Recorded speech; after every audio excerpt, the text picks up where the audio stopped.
Hello दोस्तों, हम लोग अभी लूसेंट के ऑब्जेक्टिव बुक से वैदिक सभ्यता या वैदिक संस्कृति को कंप्लीट कर रहे हैं, जिसका हम लोगों ने 88 नंबर तक के क्वेश्चन को कंप्लीट कर लिया था। आज 89 से देखते हैं संस्कारों की कुल संख्या कितनी है।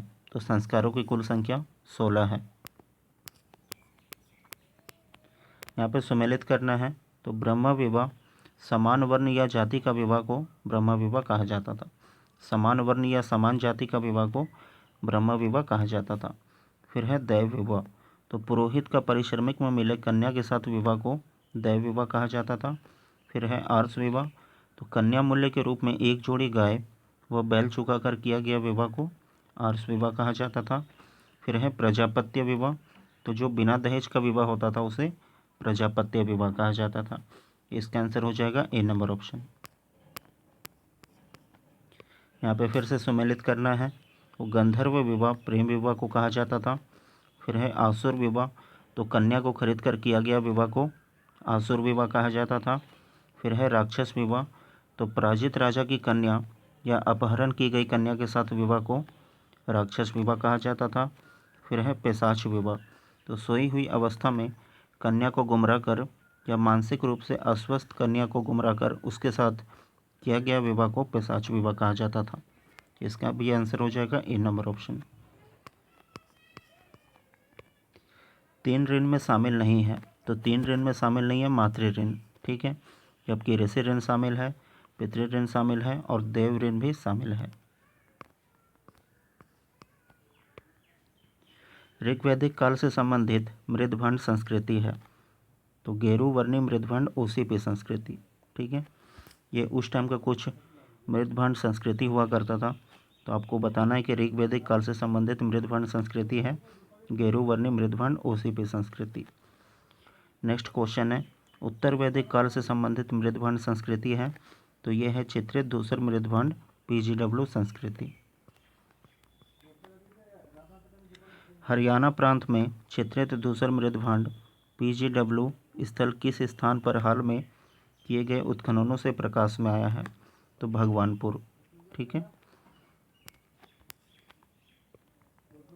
प्राचीनतम विवाह संस्कार का वर्णन करने वाला विवाह सूक्त किसमें पाया जाता है। तो आपको बताना है कि विवाह सूक्त जो प्राचीनतम विवाह संस्कार का वर्णन करता था वो किसमें पाया जाता है। तो ऋग्वेद में, ठीक है। ऋग्वेद में वध योग्य नहीं शब्द का प्रयोग किस लिए किया गया था। तो गाय के लिए, ठीक है। यहाँ पे फिर से सम्मिलित करना है। तो संग्रहित्र कोषाध्यक्ष को कहा जाता था। भागदूत कर संग्रहकर्ता को कहा जाता था। छता या छत्री पासे के खेल में राजा का सहायक होता था। अछवाप प्रतिहारी राजा प्रसाद का शिक्षक को अछवाप कहा जाता था। इसका भी आंसर ए नंबर ऑप्शन हो जाएगा। ऋत प्राकृतिक संतुलन स्थापित करने के कारण किस वैदिक देवता को ऋतस्य गोप कहा गया है। तो वरुण को, ठीक है। प्राकृतिक संतुलन स्थापित करने के कारण वरुण को ऋतस्य गोप कहा गया है। निम्नलिखित में से कौन जल या समुद्र का देवता था। तो वरुण, ठीक है, जल या समुद्र का देवता था वरुण।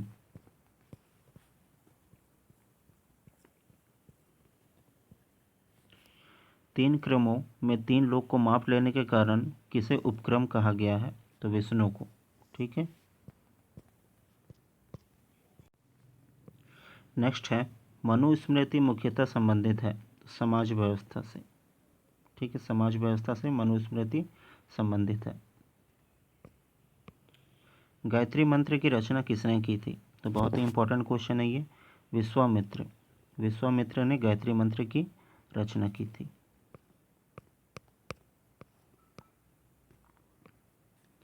अवेस्ता और ऋग्वेद में समानता है। अवेस्ता किस क्षेत्र से संबंधित है। तो ईरान से, ठीक है।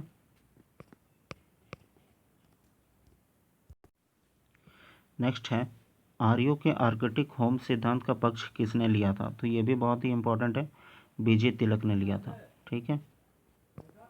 यहाँ पे मिलान करना है। तो कुभा काबुल नदी का प्राचीन नाम है। परुशनी आपको मालूम है रावी नदी का प्राचीन नाम है। सदानीरा गंडक नदी का प्राचीन नाम है। और सतुद्री सतलज नदी का प्राचीन नाम है। तो इसका आंसर हो जाएगा बी नंबर ऑप्शन।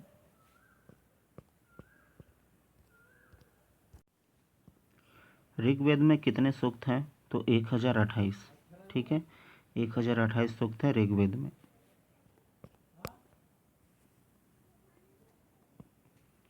पूर्व वैदिक आर्यों का धर्म क्या था? तो प्रकृति पूजा और यज्ञ करना पूर्व वैदिक आर्यों का धर्म था। ठीक है दोस्तों, यहाँ पे वैदिक सभ्यता या वैदिक संस्कृति समाप्त होता है। अगर आपको मेरा वीडियो पसंद आता है तो प्लीज़ मेरे चैनल को एक सब्सक्राइब कर देना और वीडियो को लाइक भी कर देना। इसके बाद हम लोग महाजनपद काल को पढ़ेंगे।